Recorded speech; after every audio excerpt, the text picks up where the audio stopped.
Motivating videos रहती है। मेरा चेहरा भले ही सीरियस होता है, मैं हमेशा से ही ऐसा हूँ। मेरा चेहरा सीरियस है लेकिन दिल का बड़ा साफ आदमी है, तो मेरे को आपको फॉलो करना चाहिए। 4x का प्लेस पर 0 डाल दिया, -2y माइनस का 4 इक्वल्स टू 0। ये पूरा 0 हो जाएगा। स्टैंड बताना है। अगर ये कंसिस्टेंट रहा तो हमें ग्राफ बनाना पड़ेगा, अगर ये इनकंसिस्टेंट रहा तो हमें ग्राफ नहीं बनाना पड़ेगा। इसके बाद उसने कंडीशन भी डाल के रखी है। उसने कंडीशन ये डाल के रखी है जो आप hello everyone, welcome back to my channel. So I hope you are doing well and your study is going well. तो इसी उम्मीद के साथ में आज हम एक नया टॉपिक स्टार्ट करने वाले हैं। जैसा कि आप बोर्ड पर देख ही रहे होंगे कि दोनों इक्वेशंस में हमें कंसिस्टेंट और इनकंसिस्टेंट की पहचान करनी है। अगर ये दोनों इक्वेशंस अगर कंसिस्टेंट रहती हैं तो हमें इनके ग्राफ को ड्रॉ करना पड़ेगा।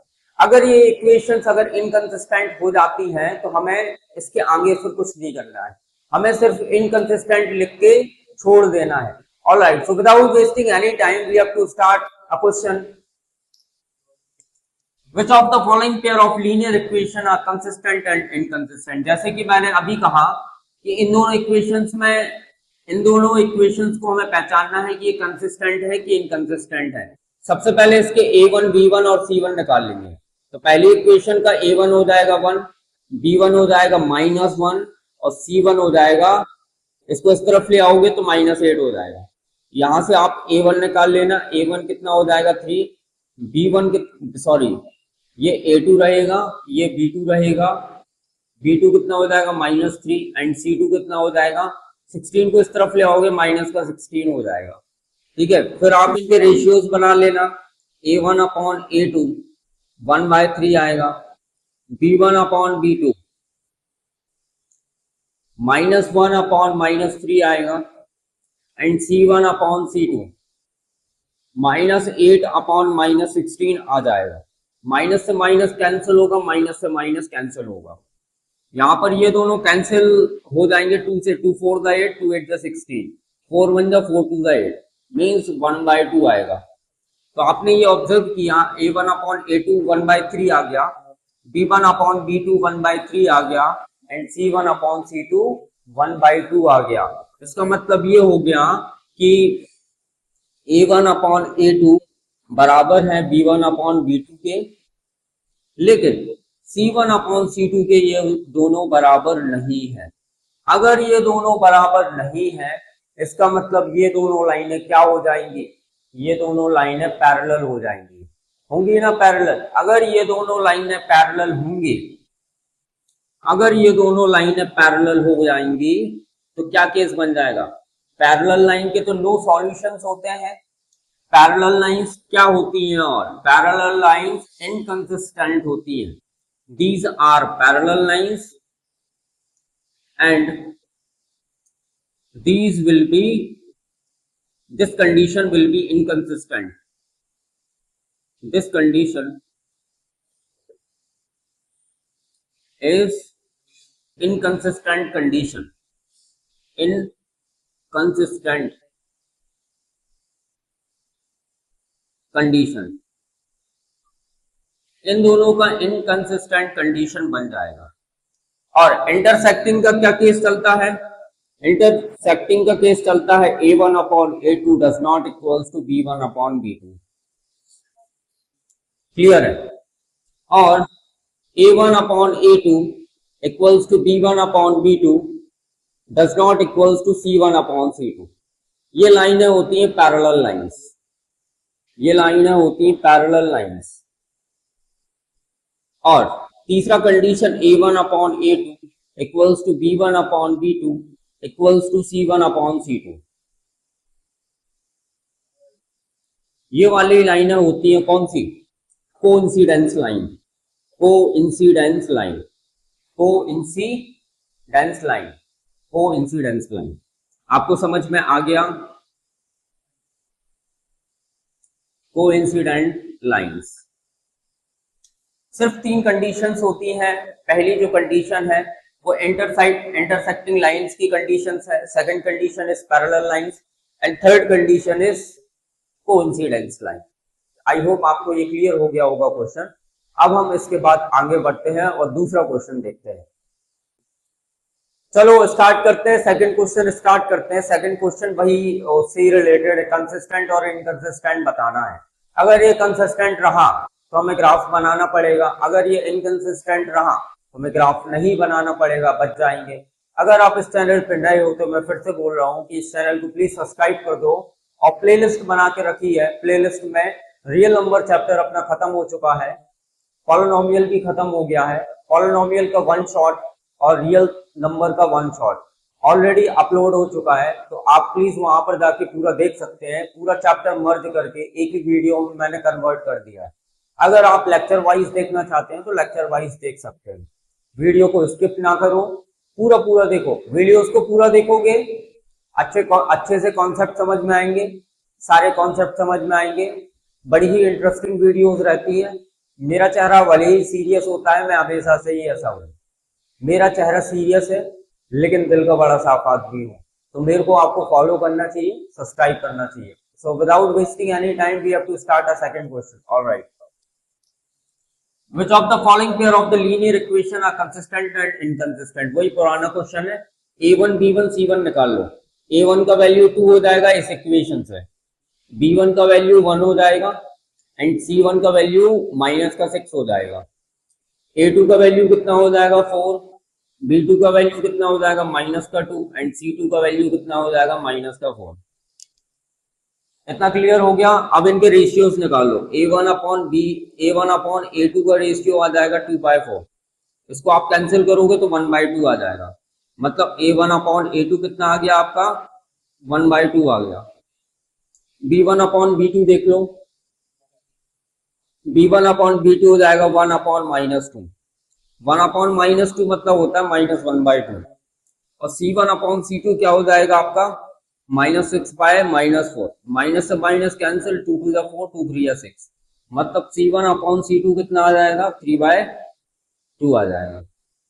आपके ये तीनों जो है रेशियोज वो अनइक्वल आ गए। तो तीनों रेशियो जब अनइक्वल आ जाते हैं तो आगे के दोनों बस देख लेते हैं अपन। तो आगे के दोनों तो अनइक्वल आए हैं। a1 upon a2 does not equals to b1 upon b2। मतलब ये लाइनें कौन सी लाइनें होंगी, इंटरसेक्टिंग लाइन्स होंगी, इंटरसेक्टिंग लाइंस होंगी ये। अगर ये इंटरसेक्टिंग लाइंस है तो इंटरसेक्टिंग लाइंस क्या होती है, कंसिस्टेंट होती है। ठीक है, तो ये क्या बन जाएंगी, कंसिस्टेंट बन जाएंगे, कंसिस्टेंट बन जाएंगे। अगर ये कंसिस्टेंट रहेंगे तो हम अब इसके बाद इसको ग्राफिकली में ड्रॉ करना पड़ेगा, इसको हमें ग्राफ में ड्रॉ करना पड़ेगा। चलिए अब हम ग्राफ में ड्रॉ करते हैं। सबसे पहले तो ग्राफ लाना पड़ेगा ना यार, ग्राफ तो है ही नहीं, बनाया ही नहीं ग्राफ। चलो 1 सेकंड के अंदर ग्राफ आने वाला है। चलो भैया ये रहा ग्राफ। अब इस ग्राफ को मैंने बना लिया है लेकिन इसके सॉल्यूशंस कहाँ है, तो हमें इक्वेशंस की हेल्प लेके इनके सॉल्यूशंस भी तो निकालने पड़ेंगे ना। तो हम सॉल्यूशन टेबल बना लेते हैं और सॉल्यूशन टेबल बनाने के बाद हम क्या करेंगे, उन सॉल्यूशंस को ग्राफ में पुट कर देंगे और आंसर आ जाएगा। चलो सॉल्यूशंस बनाते हैं। तो पहले इक्वेशंस के सॉल्यूशन बना लेते हैं। सबसे पहले सॉल्यूशन टेबल बना लो, सॉल्यूशन टेबल बना लो। सॉल्यूशन टेबल में यहाँ पर x यहाँ पर y रख लो और इस इक्वेशन में 2x plus y minus 6 equals to 0, ये अपना इक्वेशन है, इसमें पहले 0 डाल दो। आप x का वैल्यू 0 डालोगे तो y का वैल्यू कितना मिल जाएगा देखते हैं। देखो ये 0 हो जाएगा, y इक्वल्स टू, इसको इस तरफ ले आओगे कितना हो जाएगा प्लस का 6 हो जाएगा। तो y की वैल्यू कितनी मिल जाएगी, प्लस की 6 मिल जाएगा। अब x का वैल्यू एक काम करो 2 डाल दो, 2 डाल दो। अब मैं 2 क्यों डाल रहा हूं, क्योंकि मुझे y की वैल्यू एग्जैक्ट चाहिए। तो x का प्लेस पर 2 डाल दो। तो 4 प्लस वाई माइनस 6 बराबर 0, मतलब y 4 माइनस 6 कितना हो जाएगा माइनस का 2 इक्वल्स टू 0। तो y का वैल्यू कितना आ जाएगा, प्लस का 2 आ जाएगा। कितना आ जाएगा, प्लस का 2 आ जाएगा। तो आपने 2 डालने पर y का वैल्यू कितना आया, 2 ही आया। फिर से देख लो, x का वैल्यू हमने 2 डाला, ठीक है, तो 4 हो गया माइनस 6, 4 में से 6 क्या बचा -2, -2 को ट्रांसफर कर दिया 2 आ गया। हमारा पहला सॉल्यूशन टेबल रेडी हो गया। चलो देखो, इसके बाद अपन को ये सेकंड इक्वेशन के सॉल्यूशंस बनाने हैं। तो सबसे पहले इसकी सॉल्यूशन टेबल बना लो। सॉल्यूशन टेबल में एक्स वाई रख लो। हाँ, अब देखते हैं इसके सॉल्यूशंस क्या आते हैं। इसमें देखो, अगर हम 0 डालते हैं तो y की वैल्यू एग्जैक्ट मिल जाएगी। देखो, 4x का प्लेस पर 0 डाल दिया, -2y माइनस का 4 इक्वल्स टू 0, ये पूरा 0 हो जाएगा। देन -2 4 इक्वल्स टू, इसको इस तरफ ले आओ, प्लस का 4 हो गया। y equals to 4 upon minus का 2 आएगा, 2 बन गया, 2 टू द 4, मतलब y का वैल्यू कितना आ जाएगा, माइनस का 2। तो आपने 0 डालने पर y का वैल्यू कितना मिला, माइनस का 2 मिल गया। इसके बाद हम क्या डाल दें इसमें, 2 डाल लेते हैं। 2 डालने पर काम मिल जाएगा अपना। x का वैल्यू 2 डाल दो, 4x की प्लेस पर 2 डाल दो, 2 minus 2y minus 4 equals to 0। देखो, 4 टू जा 8 minus 2y minus 4 equals to 0। Then minus 2y, 8 में से 4 क्या बचा, 4, प्लस का 4 आएगा बेटा, equals to 0। Minus 2y equals to minus का 4, माइनस से माइनस कैंसिल, 2 बन जाए, 2 टू द 4, मतलब y का वैल्यू कितना आ जाएगा, 2 आ जाएगा। आपको 2 डालने पर 2 आ गया। चलिए, अब इसके बाद हम क्या करने वाले हैं, इन दोनों सॉल्यूशंस की हेल्प से ग्राफ को ड्रॉ करने वाले हैं। ठीक है, आपका पहला सॉल्यूशन दिख रहा है 0 एंड 6, तो आपका 0 ये रहा, y की वैल्यू 6 ये रही, तो आपका ये कोऑर्डिनेट बन गया 0 एंड 6 का। इसके बाद हमारा दूसरा जो कोऑर्डिनेट है वो 2 और 2 का है, तो x का वैल्यू 2 ये रहा, y का वैल्यू 2 ये रहा। हम स्केल की हेल्प से क्या करेंगे, इनको ड्रॉ कर देंगे। आप ग्राफ पेपर में इसको बनाना सीखो, ग्राफ पेपर में बनाना सीखोगे, अपने आप बनने लगेगा।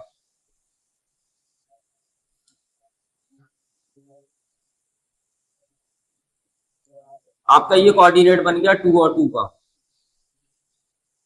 ठीक है, अब अपन क्या करेंगे, इन दोनों पॉइंट्स से एक लाइन ड्रॉ करने वाले हैं। अब वो वाली लाइन हम ड्रॉ कर लेते हैं। ऑलराइट, ये देखो, इन दोनों पॉइंट से एक लाइन ड्रॉ करनी है अपन को।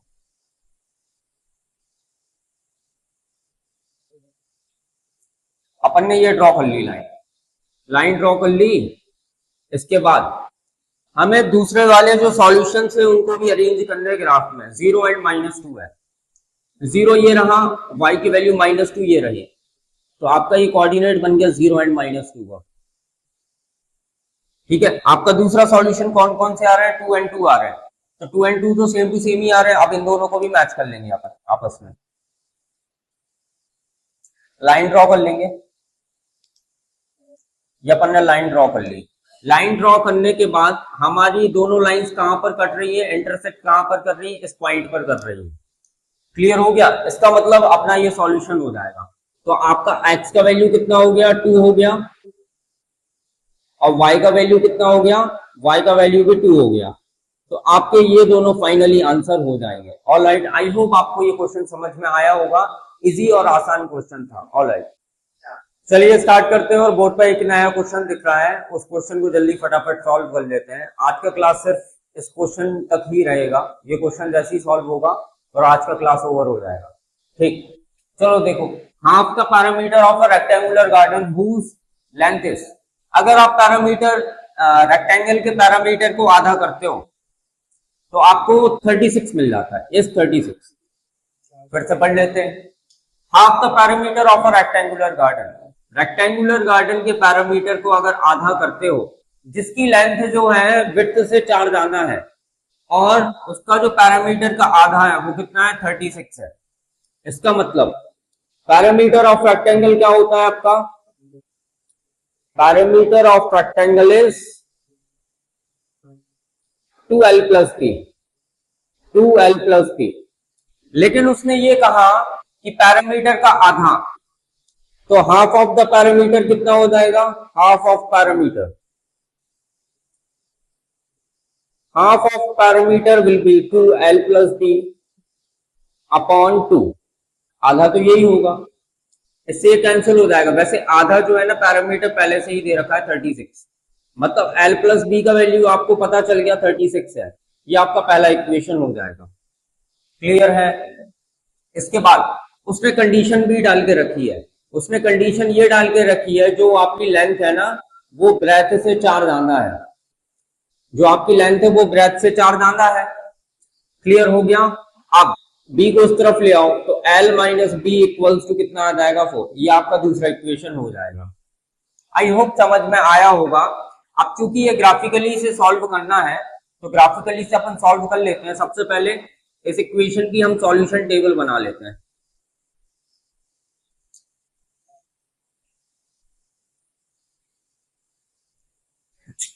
बच्चों अब इधर पर x और y नहीं लिखेंगे, क्यों नहीं लिखेंगे? क्योंकि अब वेरिएबल चेंज हो चुके हैं, अब l भी वेरिएबल्स है तो अपन को l भी लिखना पड़ेगा। यहां पर l लिख लो, यहां पर b लिख लो। तो l की वैल्यू आप 0 डालोगे तो बहुत गंदा फंस जाओगे। तो आपको क्या डालना पड़ेगा? l का वैल्यू, एक काम करते हैं l का वैल्यू हम 12 डाल देते हैं। क्या डाल देते हैं? 12। l का वैल्यू अगर 12 डालेंगे तो 36 माइनस 12 मतलब कितना आ जाएगा? 24 आ जाएगा। चल जाएगा, काम चल जाएगा। 24 आ गया। आपका l का वैल्यू 12 डालने पर b का वैल्यू कितना आ गया? 24 आ गया। अब कोई दूसरा वैल्यू डाल लो, 14 डाल देते हैं b का वैल्यू, सॉरी l का वैल्यू 14 डाल देते हैं। 14 डालने पर b का वैल्यू कितना आ जाएगा? 22 आ जाएगा। कितना आ जाएगा? 22 आ जाएगा। 22 अगर नहीं चाहिए तो एक काम करते हैं, और क्या डाल सकते हैं इसमें? 16 डाल के देख लो। 16 डालोगे तो कितना आ जाएगा? 20 आ जाएगा। इससे बेहतर यही है कि अपन एक काम कर लेते हैं, ये वाला 16 डाल लेते हैं। एल की वैल्यू 16 डालने पर बी का वैल्यू कितना आ जाएगा? 20। एल के प्लेस पर 16 डालोगे, 16 ट्रांसफर होगा तो 36 माइनस 16 कितना हो जाएगा? 20 हो जाएगा। आपका पहला सॉल्यूशन टेबल बन गया। अब दूसरा सॉल्यूशन टेबल देख लो। दूसरा सॉल्यूशन टेबल, यहां पर एल लिख दो, यहां पर बी लिख दो। क्लियर है। अब इधर पर एक काम करो, 0 डाल दो। एल की वैल्यू 0 डालने पर बी की वैल्यू कितनी आ जाएगी? देखो एल की वैल्यू आप 0 डालोगे, 0 माइनस बी बराबर 4 आएगा, मतलब माइनस बी का वैल्यू 4 आएगा। माइनस को ट्रांसफर करोगे तो बी का वैल्यू -4 आ जाएगा, -4 आ जाएगा। क्लियर है। अब एल का वैल्यू 2 डाल दो। एल का वैल्यू आप 2 डालोगे तो बी का वैल्यू कितना आ जाएगा? Minus B equals to 4 minus 2, मतलब माइनस बी इक्वल्स टू 2, मतलब बी इक्वल्स टू माइनस का 2, -2। चलो आपने ये सॉल्यूशंस बना लिए। अब इन सॉल्यूशंस के बाद अपन क्या करने वाले हैं? इनके ग्राफ बनाने वाले हैं। चलो भैया अपन ने ग्राफ बना लिया है, और ग्राफ में जल्दी से फटाफट इन दोनों सॉल्यूशंस को क्या कर लेते हैं? ड्रॉ कर लेते हैं। इनके कोऑर्डिनेट्स चेक कर लेते हैं। टॉप कोऑर्डिनेट्स क्या क्या आ रहे हैं? देखो पहला जो आपके कोऑर्डिनेट है वो 0 एंड -4 है, तो 0 ये रहा और -4। देखो सबसे पहले एक बात और समझ लेना बच्चों कि जो इसमें जो एक्सिस मैंने लिया है वो एल एक्सिस लिया है और बी एक्सिस लिया है। इधर पर एक्स वाई एक्सिस इसीलिए नहीं आया क्योंकि सॉल्यूशंस में एक्स वाई तो है ही नहीं। अगर सॉल्यूशन में एक्स वाई अगर नहीं होगा तो एक्स एक्सिस की प्लेस पर मैंने जो एल लिया है एल लेंगे, और वाई एक्सिस की प्लेस पर बी लिया है तो बी ले लेंगे। अब चूंकि इसके कोऑर्डिनेट्स बहुत लंबे जा रहे थे, मतलब 12, 24, 20, 20 तक जा रहे थे, तो अपन एक काम कर सकते हैं, अपन 2, 4, 6, 8, 10 ऐसे करके भी अपन कोऑर्डिनेट्स बना सकते हैं, कोई दिक्कत नहीं है। तो एल का वैल्यू अपना 0, बी का वैल्यू है -4। एल का वैल्यू 0 और बी का वैल्यू कितना है? -4। तो -4 ये रहा। इसका मतलब आपका कोऑर्डिनेट बन गया 0 एंड -4। और दूसरा वाला जो सॉल्यूशन में कोऑर्डिनेट है वह कोऑर्डिनेट है वो 2 एंड -2 है, तो 2 ये रहा और -2 ये रहा आपका। तो -2 ये रहा तो यहां से ऐसी लाइन जाएगी, इधर से ऐसी लाइन जाएगी, मतलब यहाँ पर आपका कोऑर्डिनेट बन जाएगा। एक काम करो 2 को इधर कहीं लिख लो, -2 आपका कोऑर्डिनेट बन जाएगा ये।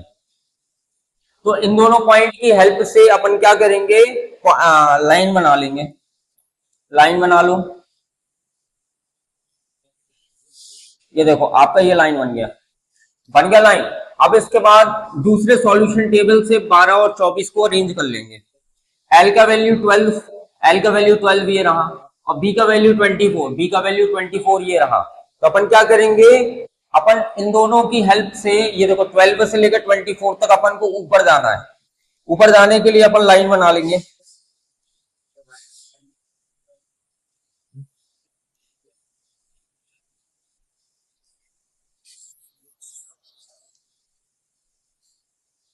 सबसे टॉप पर जाना है। टॉप पर जाने के लिए मेहनत करनी पड़ती है, बहुत सारी बुक्स का हेल्प लेना पड़ता है। इसके बाद ये देखो पहुंच ही गए हैं बस।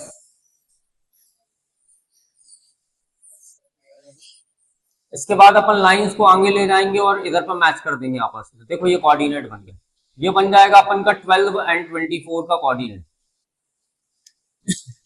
इसके बाद 16 एंड 20 का कोऑर्डिनेट बनाना है। एल का वैल्यू 16 ये रहा और बी का वैल्यू 20 ये रहा। यहां से अपन दोनों लाइन से अपन क्या बना लेंगे, कोऑर्डिनेट बना लेंगे इसका।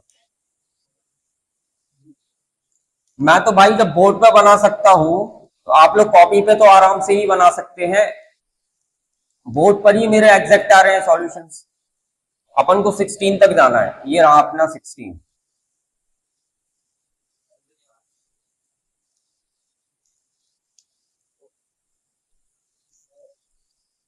ये देखो अपना एक कोऑर्डिनेट ये बन गया 16 एंड 20 का। क्लियर है? इसके बाद अपन क्या करने वाले हैं, इन दोनों को मैच करने वाले हैं। इन दोनों को मैच कर दो, लेकिन ये दोनों लाइनें तो इंटरसेक्ट करी ही नहीं। अगर ये इंटरसेक्ट नहीं करी तो उसको आगे ले जाएंगे, इन दोनों लाइनों को आगे ले जाएंगे। चलो भाई आगे ले जाते, वही वाला पुराना वाला जुगाड़ लगाते। आगे ले जाना ही पड़ेगा, कुछ नहीं हो सकता नहीं तो। एक काम कर लेते हैं यार, बुक से ही कर लेते हैं, बुक से काम बन रहा है अपना।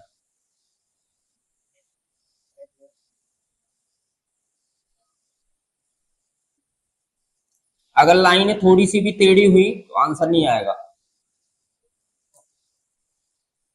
सीधा जा रहा है लाइन।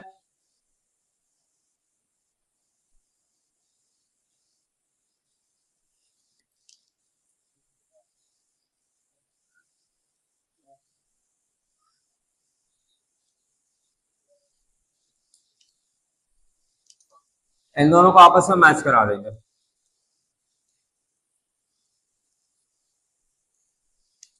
इन दोनों को आपस में मैच कराने के बाद अपन अब कोऑर्डिनेट्स देखने वाले हैं। ये वाला देखो, ये वाला पॉइंट तो 14 के सामने है और ये वाला पॉइंट मेरे ख्याल से 18 तक पहुंचेगा। तो आपका एल का वैल्यू 18 हो जाएगा और बी का वैल्यू कितना हो जाएगा, 14 हो जाएगा। क्लियर है? आप समझ में आया कि नहीं आया? एल का वैल्यू 18 हो गया, बी का वैल्यू 14 हो गया। थोड़ा सा मैच कर लेते हैं अपन। उसने बोला था कि पैरामीटर का आधा 36 है, चलो पैरामीटर निकालते हैं। 2l plus B cross check कर लेते हैं अपन ने ठीक किया कि नहीं। दोनों को प्लस कर दो, कितना आ जाएगा, 2 कैरी आई 1 मतलब 32 आ जाएगा। और इस देखो ये पैरामीटर है, इस पैरामीटर को किससे डिवाइड करना है अपन को, 2 से। 2 से 2 कैंसिल हो गया, आपका इनका कितना आ गया, 32 आ गया। गलत आ रहा है, गलत आ रहा है। क्या हो गया, 32, 36 आना चाहिए था।